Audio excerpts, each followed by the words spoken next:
All right, good morning, everyone. Hello and welcome to the March 11th, 2022 episode of Around the Block.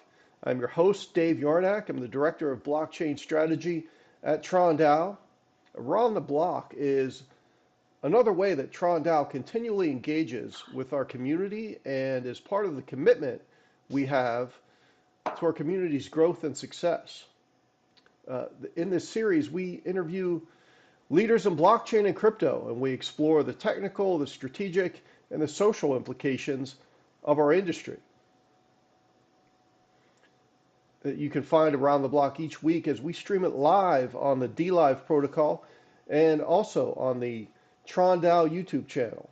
DLive protocol is one of the largest blockchain live streaming services where people can have their own channels and receive tips from users through the Tron link.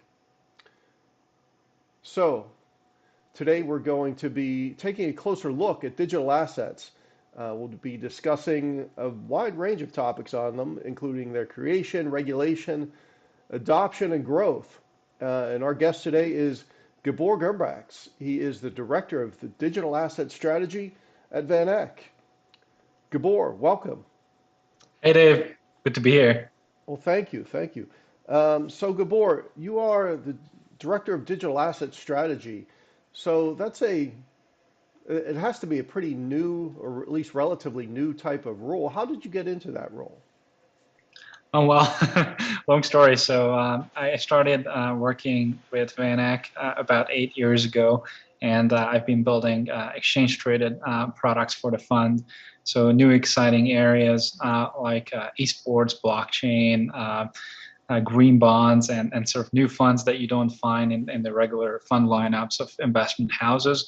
But before that, actually, I was working in the Bitcoin space. So before Oh, getting really? into, yeah, so I met Bitcoin and the network and some guys from it in Hmm. 2011 and meaningfully in 2012. But at that time, blockchains and Bitcoin wasn't that popular, and I'm actually a pretty young person, so I started my first real career with VanEck Hmm. instead of continuing on the blockchain space, and the two worlds actually met up. So I brought my expertise from Bitcoin and the blockchain space into creating funds in the kind of regulated financial industry, where I sort of started a day job. Hmm. Well, that's Yeah. good. That's great. And I saw recently VanEck is starting a gold mining and crypto mining fund, which is an interesting concept. I think it's really interesting that you put the two together. Can you talk Mhm. about a little bit about what that's going to do and what its objectives are? Yeah, absolutely. Happy to talk about it. Before, just so that you understand like why, and the audience understands why VanEck cares about this space, a little bit of history. So the firm is around since 1955, and we've actually built some of the most advanced cutting edge funds at the time. So in 1955, VanEck has built the first international fund, mutual fund, in the United States. This was to reinvest into post-World War II reconstruction in Europe. So it was a cutting edge thing at the time when European investments were not available. And Hmm. then in 1968, going back to the gold mining part, the firm has launched the first gold equities or miners, gold stocks fund. This was 1968. It was the first gold equities fund in the United States, and so we, at that point of time, gold was under $35 an ounce. And we know that's 2,000 today, but gold was Wow. even temporarily made illegal in the United States, as you Yeah. know, in the 70s. And so it was a really interesting time to basically build products that are kind of new at the time, and then. Since then, we managed the largest gold miner funds in the world. One of them is over $10 billion. The other one is over $5 billion. So we believe that when investing into technologies, one should invest into the picks and shovels, if you will, Hmm. or the sort of the producers in the space. And in the gold space, it was gold miners and producers. In the crypto and the blockchain space, it is the crypto miners companies that are building new technologies in the space. So we combined those two ideas to offer exposure to the kind of long and pervasive client base that we have who are interested in investing in sort of what we call new digital gold in the crypto space. So that's the idea behind our work. That's really interesting. I didn't know VanEck had that type of history in the mining space. And personally, I love the picks and shovels idea. I think that's really great. That's a great way to invest, certainly. And with Bitcoin miners, what's the market like for Bitcoin mining that you're able to invest in? Can you purchase them publicly, like a regular equity, or do you purchase them via their tokens or something? Yeah, so right now the fund, this is in the United States, mostly invest in publicly listed equities. It's a pretty large universe, a good number of companies, double digit, let's just say 15, 20 companies that are available. They mine Bitcoin and other cryptocurrencies as well. So so it gives you the ability to get kind of exposure to the space pretty broadly. And we expect a lot of additional miners to compete in the space. So so it's a broad universe, and maybe again a little bit of kind of color on what VanEck does. We also have some of the leading funds. We have the most liquid semiconductors fund in the world. We have industry funds, some of the largest in biotech, pharmaceuticals, the largest esports strategy. So we believe that crypto mining is just one of those industry funds that gives you specific access to a growing industry, similar to semiconductors when they were not popular 20 years ago, similar to esports when they were not popular. We launched this fund, and we believe that the crypto mining industry and just generally the crypto industry itself will grow. We have other funds that provide exposure to not just mining companies, but also operating companies in the space. So, one day, if Tron becomes a publicly listed company, then there would be exchange-traded funds that would buy it. Interesting. Now, speaking of that, Tron is an ETN, I believe, already on VanEck, right? And others, companies that are similar to Tron. Can we talk about that a bit? How did that come about, and what drove VanEck down that path, and how did Tron become one of your investments? Yeah. So a few ways. Thank you for asking, Dave. So first, again, so VanEck is one of the innovative asset managers and exchange-traded product providers that builds funds to access vehicles to asset classes. So we launched one of the earlier Bitcoin funds. We're one of the top competitors for Bitcoin ETF in the US. And in Europe, we have various crypto funds, single asset and multi-asset digital asset funds that brokerages and individuals who don't have access to crypto exchanges can buy through their brokerages, banks, and institutions as well. So that's kind of a little bit of background. So we built those funds, and we're early in the space. How we actually came across Tron is really interesting. I met Justin very, very close to when kind of Tron was launched, and people didn't believe in the mission at that time. And so I remember his enthusiasm, and particularly focusing on Asia and South America. He has done so much in building a network that settles quickly and solves some of the issues around blockchain scaling. And so their geographic focus and sort of dominance in Asia and South America made the protocol interesting. So we structured a fund around it and launched this fund. And our goal with that was that people, we're known for providing Bitcoin exposure, and so our clients would buy Bitcoin as a digital gold type of token, but they might purchase Tron or BitTorrent or another cryptocurrency to invest in a particular protocol set or a geographic region. And I think both Tron and BitTorrent have very, very interesting geographic dominances and user bases that shouldn't be ignored. So we structured this fund so that institutions and individuals with bank brokerage accounts who are not able to trade on a crypto space, so that they can access this through their regular means. And particularly for institutions, it's a big deal because they can buy an exchange traded product, but not touch a crypto exchange. So that's just a background. So I think this is this was a big development for the Tron and Tron family of companies to get this type of institutional exposure. And the largest banks of the world are learning about the asset and the network. Yeah, that's great. I would imagine or speculate that over the next few years, these will attract a great deal of institutional interest, as as investors might be limited by terms of their prospectus, but want to have exposure to the space as well. So they're seeking investments such as this that give them that exposure, but then stay within the boundaries of their prospectus. So that makes a great deal of sense. So can you tell the story of how you actually met Justin? Oh, I met him in Hong Kong at one of the conferences, and we were leading different panels there.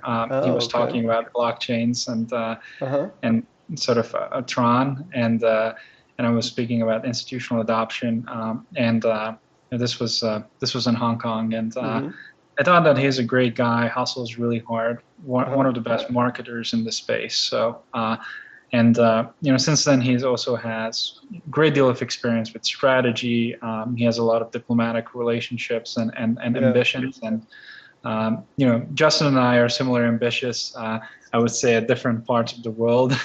And so we met there, and we started discussing institutional products and how we might grow the space together. Oh, that's really great. Interesting story. You never know what's going to happen at a conference. You never know who you'll meet. So it's they are good to attend. Wonderful.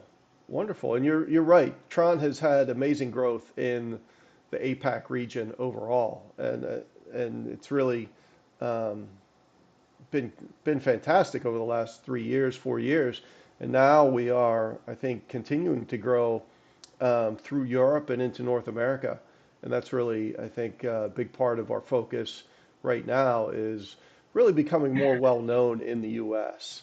And we're taking a number of actions, including this podcast, to become more known throughout North America, and build that same kind of presence that we already have in the APAC region.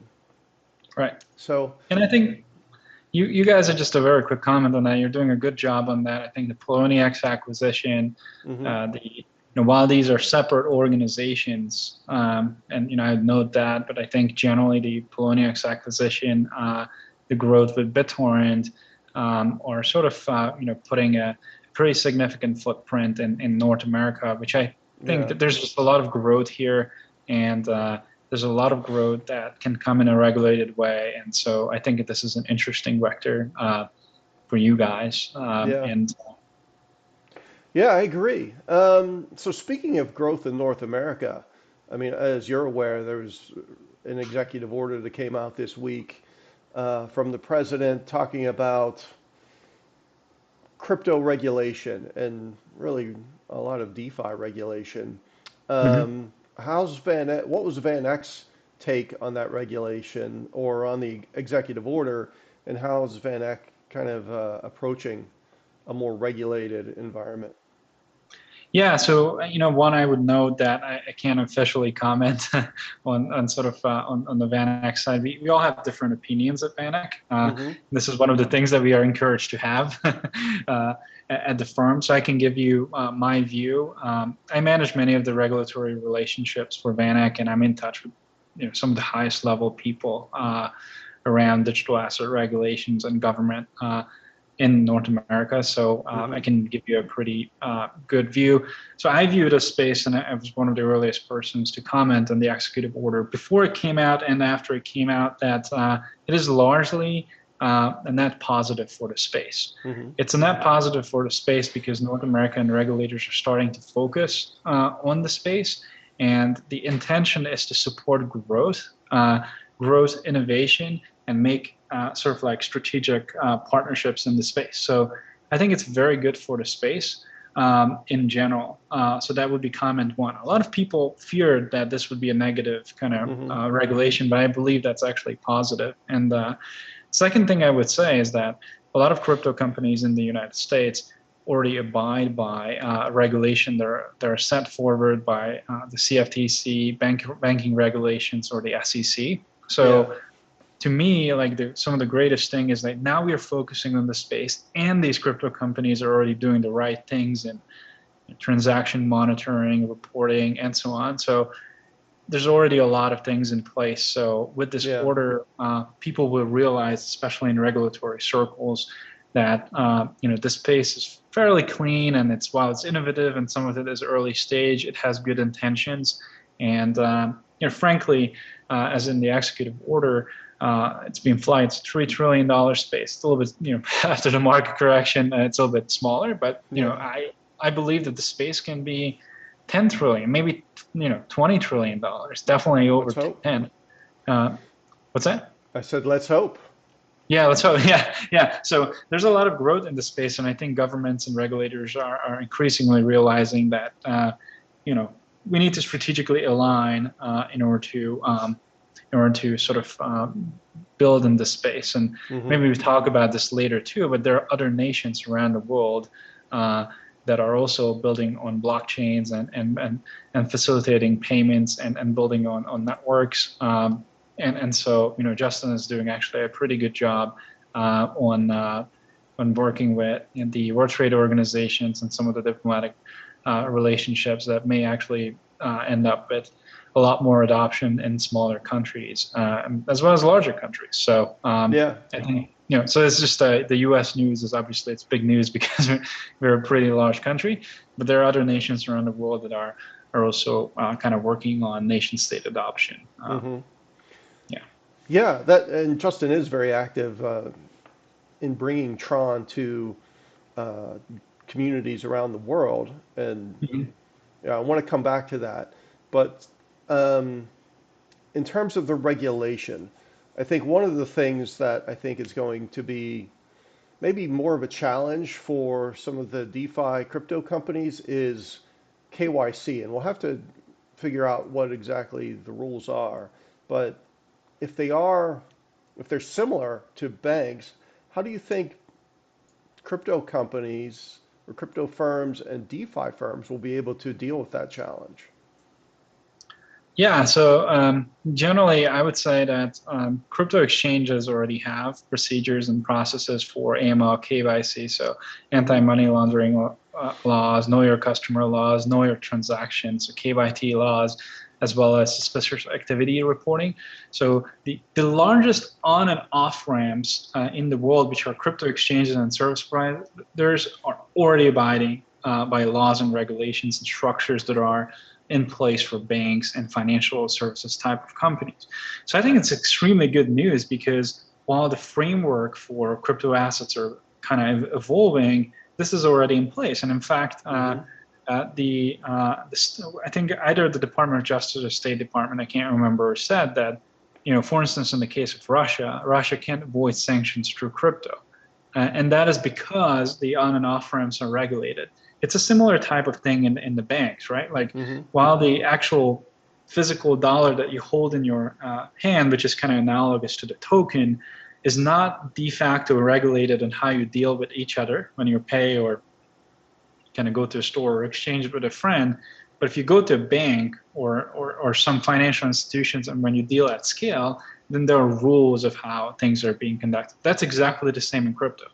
Now, you mentioned DeFi and sort of and generally like self-hosted wallets and so that angle. I think that's a little bit more challenging, and because decentralized finance, by definition, don't have the same type of monitoring capability as crypto on and off ramps would be, but the amount of money that's being sent across is not meaningful. So it's smaller transactions, it's de minimis transactions. So it's my belief that right now that space is pretty small, And if some people, so let's just say bad people wanted to launder money or terrorists wanted to do something, inevitably they would have to go to an on and off ramp in some ways to access any fiat money or dollars or euros or yen or anything.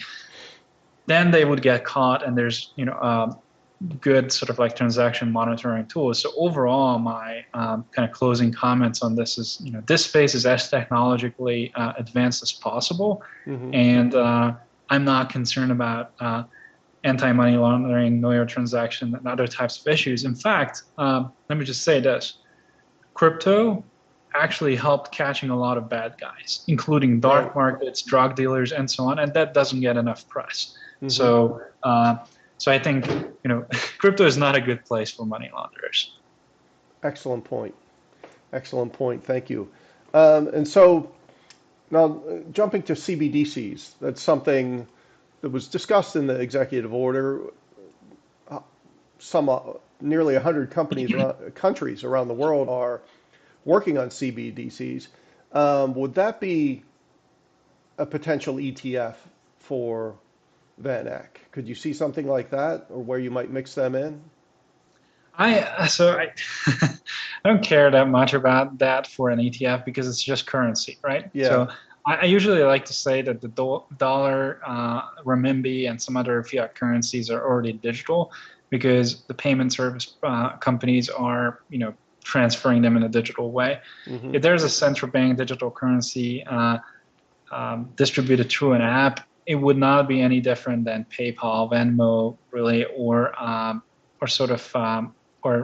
if you look at Alipay or WeChat, I think it will be substantially similar, except the government would administer the app, and eventually governments would have to partner with for-profit companies to do this. But to me, it's not of interest to launch an ETF on, because it will be cash exposure, and people are looking for investments as opposed to exposure to cash.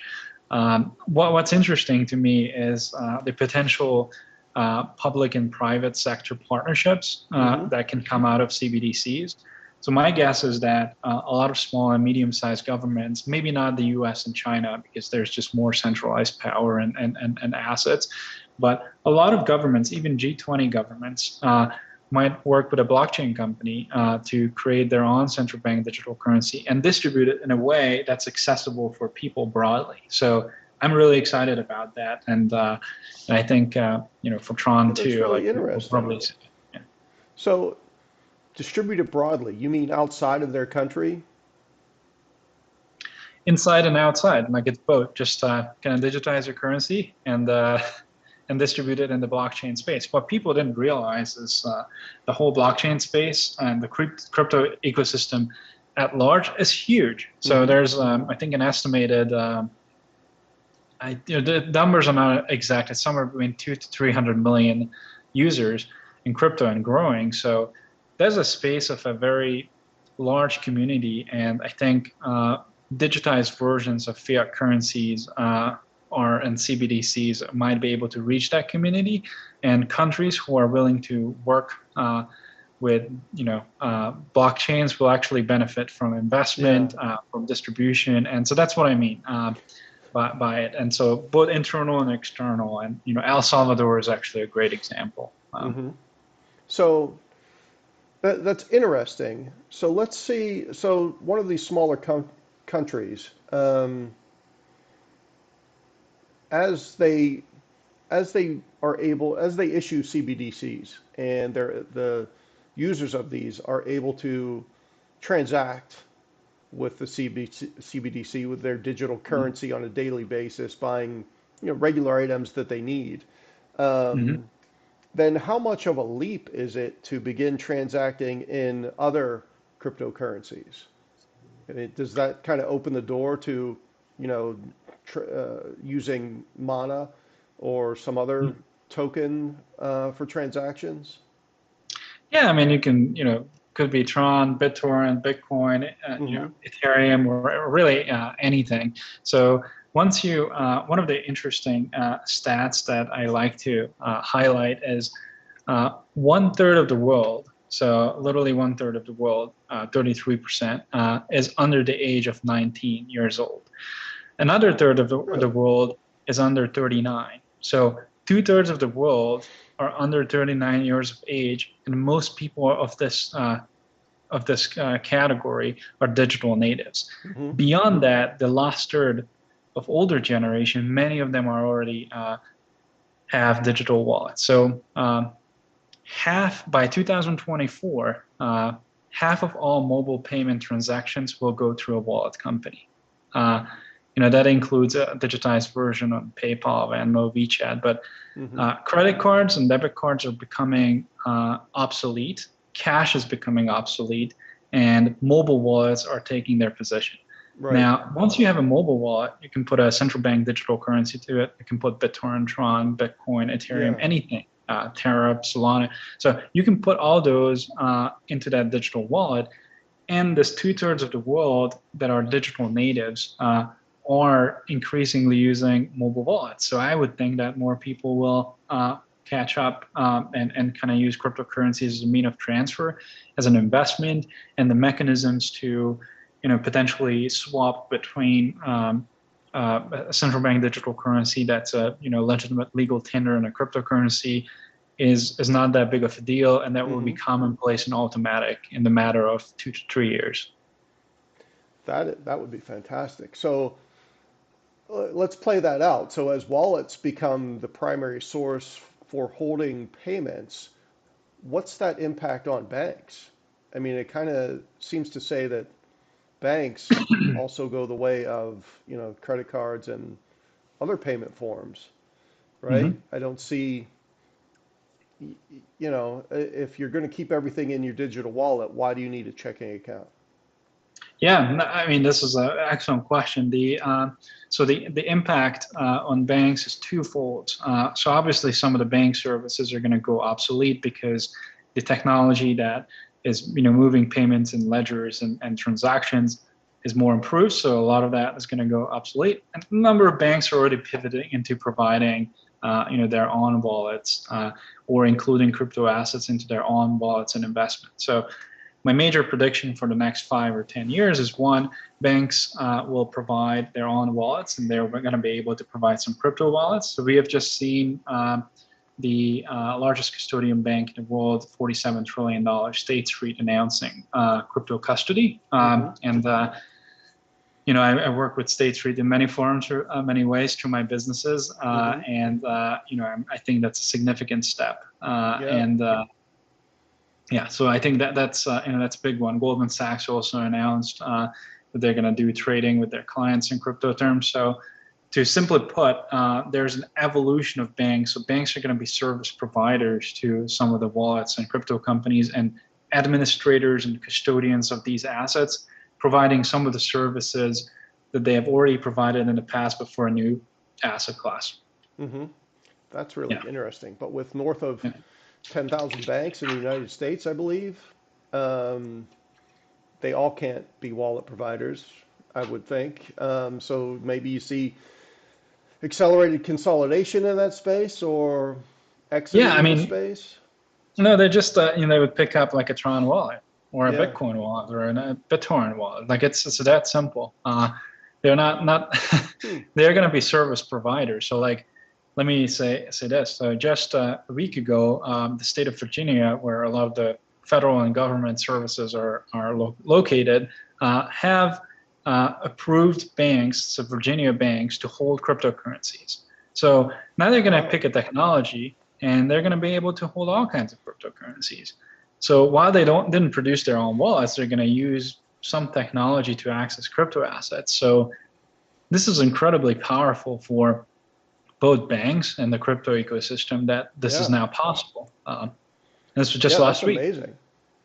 Yeah, so it's a trend you'd likely see accelerate over the next couple of years. And then I guess would you see then bank acquisitions of crypto wallet providers, or would they just create their own? So some banks that are larger have already started acquisitions of companies and partnerships with companies. So I definitely see that. The funny thing is, there was it must have been like 7, 8 years ago when I said this first. But so most people thought that banks are going to acquire crypto and crypto service providers. What I said 7 years ago or 8 years ago is that no, in the future, Bitcoin and crypto providers are going to acquire banks. And so I stand by the statement, and I see it today. Crypto companies buying stakes from banks and traditional service providers to expand their reach into the financial ecosystem.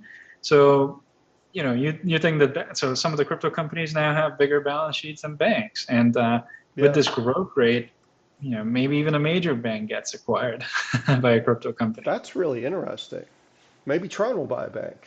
Who knows? Yeah, I wouldn't be surprised. Yeah, crazier things have happened, I suppose, but that would be really great. So, all right, let's shift topics, but stay on the investment possibility. So, non-fungible tokens, NFTs, certainly gaining use in the gaming space.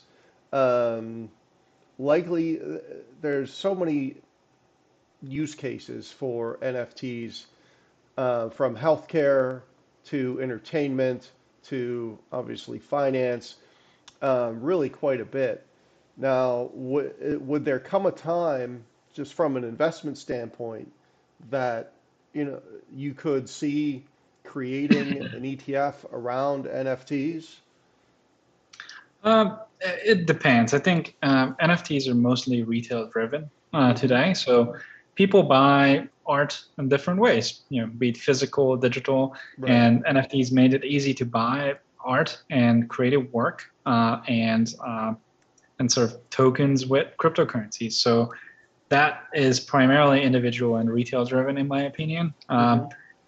However, I've seen, for instance, in the art space that some institutions started buying up art and fractionalized it, and I think Justin and the Tron team did something similar with the Warhol pieces, the Andy Warhol pieces, and so I think that is becoming a trend. So in the financial services, we have seen fractionalized art being sold off, and you get a share certificate. Using, for instance, a Tron blockchain or a blockchain, just you can do a similar type of activity and sell it in crypto native ways. So I think that's pretty big, and people will continue to buy fractionalized shares. I don't know if an ETF is necessary because the crypto system works so well in this space, but I don't. Maybe in the future there'll be very important pieces that will be scooped up by funds. I can't comment about that, but we're looking into that. Yeah, I think NFTs are really going to play a big role in financial services at some point, whether it's through fractionalization or trading or other means. Yeah. So let me just, so NFTs are sort of, I like to call them collectibles because they are assets that are on a blockchain or live by themselves from an electronic ledger, and they can be collected. Kind of like baseball cards, right? That you collect them, or art pieces or so on. So my company, Pointsville, I'm also the founder of Pointsville Beyond VanEck. We work actually with a number of Major League Baseball, Pirates in Pittsburgh. We work with large financial institutions, and even we created the first NFT for a pension fund for the State Pension Association of Texas. So those are real use cases that collectibles are being created with actual uses for financial institutions and sports. So in the case of the Texas pension system, we created a collectible that gives you educational points to collect your educational curriculum as an investment officer, and it also gives you discounts to events. So NFTs are actually useful in the financial space. In the case of our work with Major League Baseball, we gave away points and collectible vouchers so that you can go to a batting practice, so that you can go to a holiday party, so you can get a free ticket.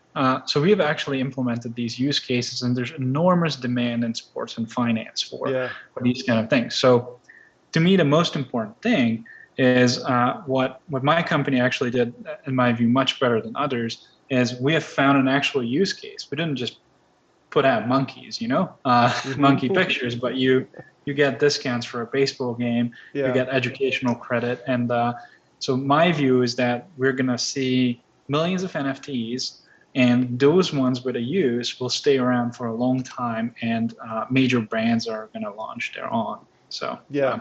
As a lifelong Pittsburgh Pirates fan, I have to say, if I buy an NFT, is there any one I could buy that would actually let me play?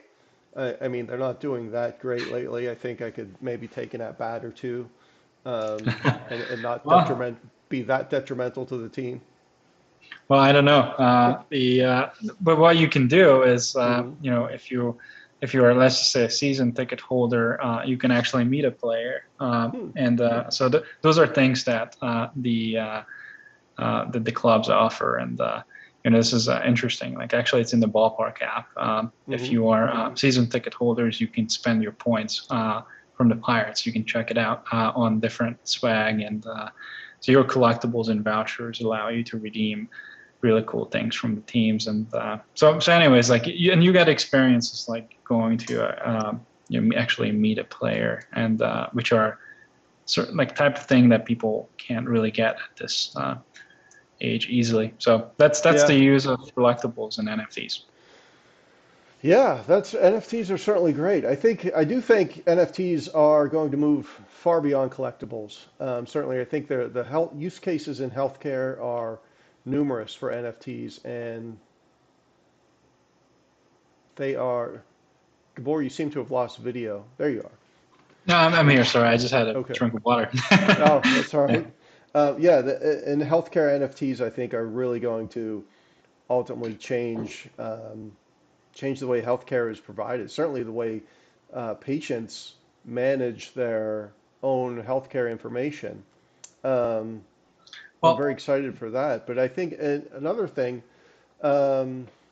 Dave, so actually, again, I can't go into details on name, but the largest company in the region is actually working with us on that, on the health NFT side. So that's going to be really interesting. You, as a person from the area, you could probably guess it. Maybe don't say it, but we're working on health NFTs and ways in which we can use blockchains as well as gamification to drive better health and outcomes in the space. So I totally agree that this is, I know we haven't talked about this yet, but totally agree that this is going to be a big direction. And is that is that with Pointsville or with VanEck? It's with Pointsville. Okay. Yeah. Well, look at you. Got hands everywhere. That's great. Well, if you look at Justin, he has his hands in everywhere as well in his building, and you need to, on one side, you need to build institutional funds and things that are regulated. On the other side, you need to kind of experiment with new technologies and see how you can actually make a difference in industries that, may not consider these new technologies. So I think that's the goal. Yeah, well, that's fantastic. And I'm glad you're doing that. I think that's great for the Pittsburgh region. And, I think Pittsburgh is a great area for this type of development. Certainly with Carnegie Mellon right there. I don't know if you've worked with at all the Scilab at Carnegie Mellon. They have a very significant emerging blockchain program that I'm sure you could reach out to. Great program. So, yeah, they could be of significant help for you down the road. For sure. We're working with a number of Carnegie Mellon folks, and the area is generally, there's a lot of talent, and a lot of things have been built here. So we're very excited to be here, and yeah. Well, that's fantastic. Okay. Well, great. I really appreciate you coming on today. Any last comments? Anything you want to provide our audience? Yeah. So, like, one of the things that we didn't go into earlier when we touched base a little bit is just the diplomacy and working at the world stage with the highest level of leaders on technology and blockchain adoption. So, Yeah. this is sort of how Justin and I met. He has been working on the East with some of the highest level people, and recently working with the World Trade Organization. I've been working with regulators, central banks on the West mostly, on sort of blockchain adoption. So I think now that there are mutual efforts on the East and the West to just kind of allow governments to work with blockchain companies, I think there's going to be a lot of points in time, and we've seen this in the Ukraine situation, is where crypto can make a huge difference. And so I'm really, what's unique about Justin's work is that he's actually working with the World Trade Organization and some of the largest decision makers and groups in the world to push adoption in a way that actually many others can't. And I'm very excited for that. And that's something that is important for me. And Bitcoin too has a lot of like nation state type of adoption going on, but I'm just really interested to see the next set of countries, maybe in South America, maybe in America, maybe in Southeast Asia, adopting blockchains and Tron, BitTorrent, digital assets, Bitcoin, to basically push their strategic needs. And so that's interesting to me. And then lastly, I would say I would not be surprised if down the line, so next 5 to 10 years, central banks increasingly started adding Bitcoin, Tron, BitTorrent, and crypto assets to their balance sheet, like a strategic basket of assets. That are, right now they're buying gold and stocks and all kinds of stuff. Now that the space is $2 trillion plus and growing, I wouldn't be surprised if that happened. And it might be driven by smaller countries first, but I think G20 countries will also consider. That is really interesting, and I hope that happens. So one comment I'll make, and one thing I love about Tron is that it is, I think, really one of the most inclusive blockchain networks that really can provide accessibility to people that haven't had it around the world. It's low cost, high speed, very accessible, and I think that makes a huge difference to people in impoverished countries around the world to be able to access these resources and develop something and build it for at very low cost. And I think Justin is really doing a fantastic job of being able to get out among the community and bring blockchain to these emerging countries. Yeah, totally. I think that's important too, and maybe more so recently, the announcement that Tron is further decentralizing. To me, that's interesting. That's a new trend that I'm seeing. Some companies pick to be centralized and regulated centrally, and some companies and projects are pushing to further decentralize on the spectrum.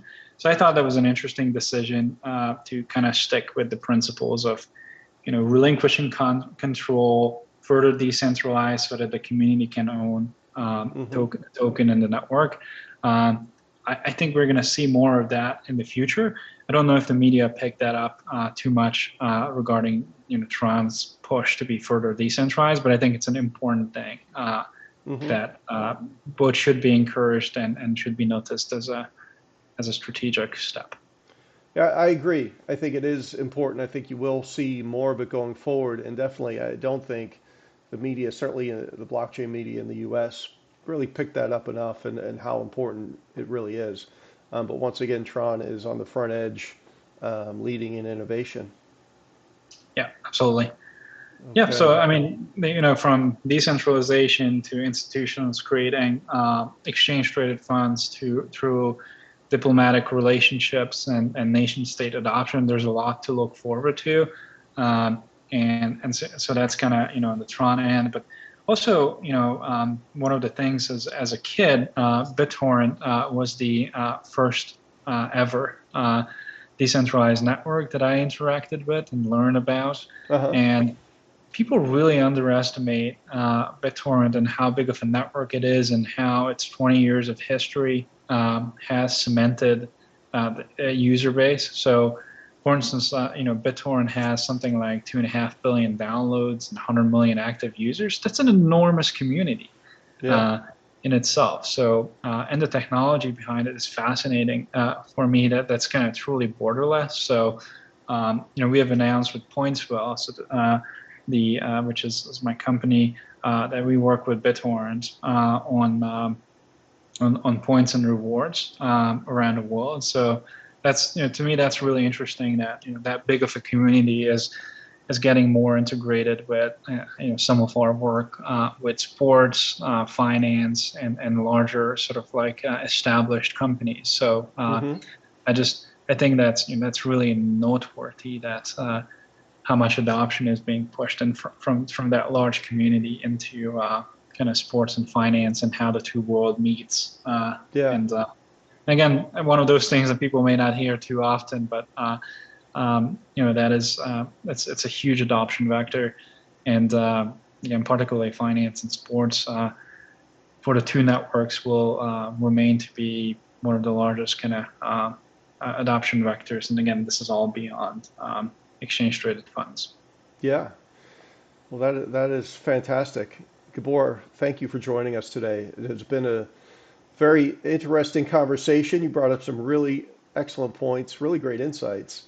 So again, he is Mr. Gabor Gurbacs from VanEck and Pointsville. So thank you. And thank you for joining us this week. Bye. Appreciate it. Always good to hang out.